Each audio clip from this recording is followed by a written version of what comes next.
it can be quite a complicated story, isn't it? It's about kind of understanding Mm. where that anxiety comes from, what feeds into that anxiety.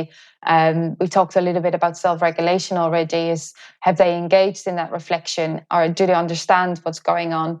And perhaps what we can look at is what we call challenge and threat states. So some of my research that I've done, still working on as well, looks into challenge and threat states in athletes. So it's very simplistically said, a challenge state is kind of a positive approach to competition, whereas a threat state is more of a negative approach to competition, where you feel that you do not have enough resources to deal with the demands of a situation. And anxiety can definitely feed into that. So when we think about those resources required to get yourself into a challenge state, what we identified in terms of kind of, cognitive psychological resources are self-efficacy, so our self-belief, an approach orientation, so hitting that situation head on rather than trying to avoid and run away from it, but also perceived control. So control the controllables and don't focus on those things that you cannot control.